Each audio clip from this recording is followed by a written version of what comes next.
विद्युत प्रकरणी या अडचणी आज वरिष्ठांना सांगितल्या, त्याच्यावर आपला काय तोडगा निघाला?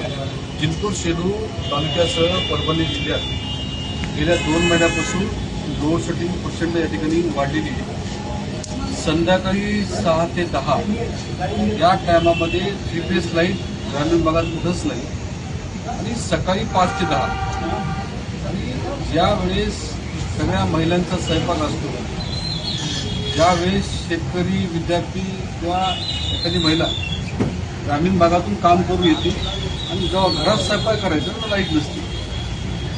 आणि आम्ही सगळ्याच कार्यकर्त्यांची आमची मागणी आहे की जिंतूर शेलू तालुक्यासह संपूर्ण परभणी जिल्ह्यातली ग्रामीण भागातली लोड शेडिंग ही तात्काळ बंद करावी व संध्याकाळी सगळ्या शेतकऱ्यांना, गावकऱ्यांना वीज पुरवठा सुरळीत करावा, अशा प्रकारची मागणी आम्ही या ठिकाणी आज केलेली आहे। दुसरी मागणी, जिंतूर शेलू तालुक्यामध्ये अनेक गावं अशी आहेत ज्या गावामध्ये अर्धवट एमईसीबीच्या गावठाण फिडरची कामं सुरू आहेत, काही काही ठिकाणी नवीन डिप्या बसवायची कामं सुरू आहेत, ते सगळे अर्धवट कामं झाली। काही काही ठिकाणी केबल बसवलं नाही, काही काही ठिकाणी डिपीचं लिकेज झालं, कुठं पोल बरोबर उभा नाही केला, काही काही ठिकाणी मेंटेनन्स केलं पाहिजे, प्री मान्सून मेंटेनन्स, ज्याला आपण पावसाळ्याच्या अगोदर ज्याला प्री मान्सून मेंटेनन्स म्हणतात, ते सुद्धा कुठंच मेंटेनन्स झालं नाही।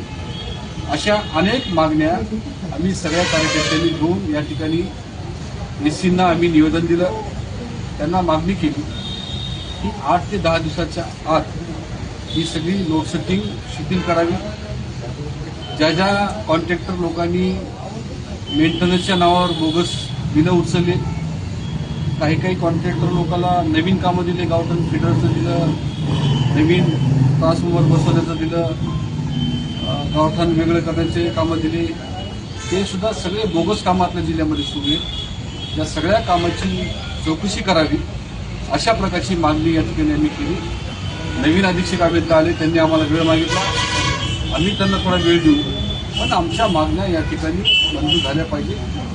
जर आमच्या मागण्या या ठिकाणी मान्य काही दिवसामध्ये नाही केल्या तर लोकशाही पद्धतीनं एमईसीबी ऑफिस समोर खूप मोठं आंदोलन या ठिकाणी आम्हाला करावं लागेल, अशा प्रकारची सूचना आम्ही त्यांना या ठिकाणी दिली। धन्यवाद सर।